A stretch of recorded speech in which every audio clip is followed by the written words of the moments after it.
Hey everyone. So I recently kind of got into drinking some green teas and I also got into matcha. And when I looked it up at first, I was like, oh, this seems hard. But it's actually easier than making real tea. So we're going to go over how to make it. And you can get all different types of matcha. There's Japanese ones, Chinese ones, ones that you don't know where they're from. I definitely suggest getting some Japanese ones. And if you can get organic, then you know there's no pesticides and such. You can go and get ones like this. Jade Leaf is a pretty popular brand and it's not too expensive. I think that was like 15 bucks for that.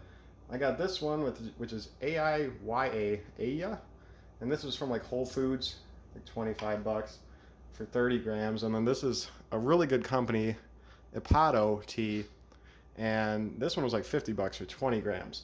I actually like the flavor of this middle tier one the best, but they're all ceremonial grade. You want to make sure you as well get ceremonial grade. You don't want to get culinary grade if you're going to be drinking it. So, you've probably seen these little brushes. I got this kit with this brush, this strainer, and this little scoop for just 10 bucks. So it's not that expensive to get everything you need. You're going to need a bowl.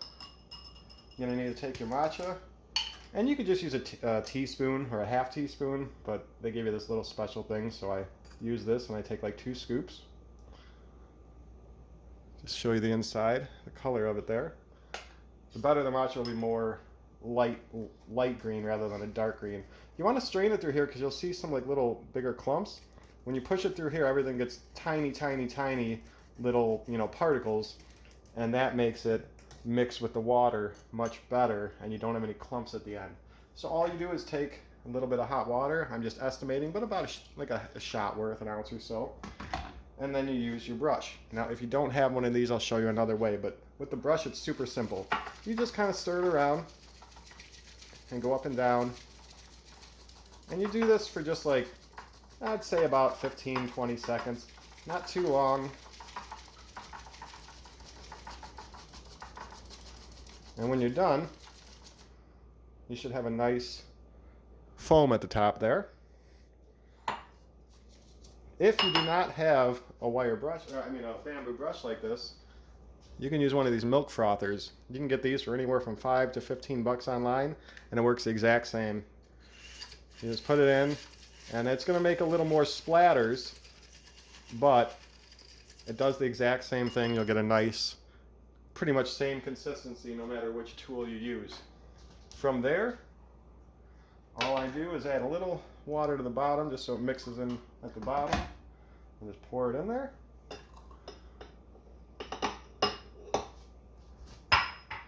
And then I'll just fill up my cup with as much water as I want. I do this at a lower, about 160 degrees. You don't want to burn it too much. And then I just drink it straight. Now you can add sugar, you can add milk if you want. And I prefer, if I'm going to do that, I'll make a matcha latte at home. I'll make it myself.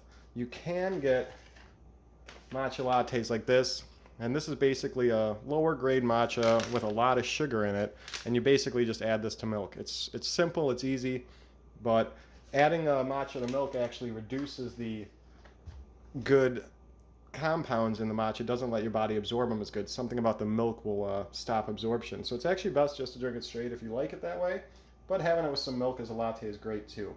So that's how to easily make matcha, a couple different ways. As you see, it takes a couple minutes at most, and we're good to go. Let me go ahead and just get a close-up shot.